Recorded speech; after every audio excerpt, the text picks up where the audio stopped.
नाशिकच्या TCS कंपनीतील लैंगिक शोषण आणि धार्मिक भावना दुखावण्याच्या प्रकरणातील संशयित निदा खानला अखेर पोलिसांनी ताब्यात घेतले। तिच्यावर गुन्हा दाखल झाल्यापासून 40 दिवसांहून अधिक कालावधी लोटला असला तरी नाशिक पोलिसांना तिचा ठाव ठिकाणा लागला नव्हता। तांत्रिक पथकासह 3 पथकं मागावर असतानाही निदा खान पोलिसांना गुंगारा देत होती। ही शोध मोहीम अखेरीस संपुष्टात आली असून गुरुवारी निदा खानला छत्रपती संभाजीनगरमधून ताब्यात घेण्यात आले।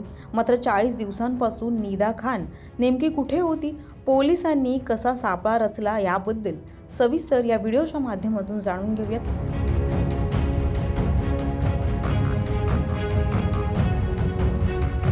TCS कंपनीत महिलांचं लैंगिक शोषण आणि धार्मिक भावना दुखावणं, धर्मांतराचा प्रयत्न असे अनेक गंभीर प्रकार समोर आले होते। देवळाली कॅम्पसह मुंबई नाका पोलीस ठाण्यात याबाबत गुन्हे दाखल असून आतापर्यंत या प्रकरणात 7हून अधिक संशयितांना ताब्यात घेण्यात आलं आहे। परंतु या प्रकरणातील संशयित निदा खान ही मार्चच्या अखेरीस पहिला गुन्हा दाखल झाला तेव्हापासूनच फरार झाली होती। निदा खान 40 दिवसांपासून पोलिसांना गुंगारा देत होती। मिळालेल्या माहितीनुसार निदा खान गेल्या 4 दिवसांपासून छत्रपती संभाजीनगर शहरातील नारेगाव परिसरातील कैसर कॉलनीतील एका फ्लॅटमध्ये राहत होती। ती, तिचे आई वडील, भाऊ आणि मावशीसह ती त्या फ्लॅटमध्ये राहत असल्याची माहिती पोलीस तपासात उघड झाली।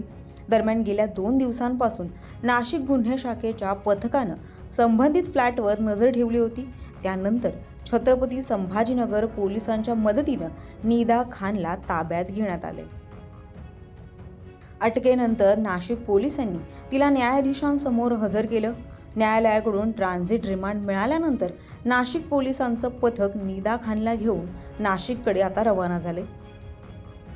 यापूर्वी पोलीस पथकांनी निदा खानचा मुंब्रासह तिच्या नातेवाईकांच्या घरी इतरत्रही शोध घेतला होता, परंतु ती सापडली नाही। निदा न सापडण्याचं कारण म्हणजे तिचा विशिष्ट पेहराव असल्याचं मानलं जातंय। अल्पसंख्याकांची वस्ती असलेल्या भागात निदाचं निवासस्थान आहे। या ठिकाणचे लोक तपासात सहकार्य करत नाहीत, यामुळे तपास करताना अडचणी येत असून तिचा पेहरावही यासाठी अडचणीचा ठरल्याचं सांगितलं जात होतं। मात्र आता निदा खानला ताब्यात घेण्यात आलं असून पुढील कायदेशीर कारवाई केली जाते।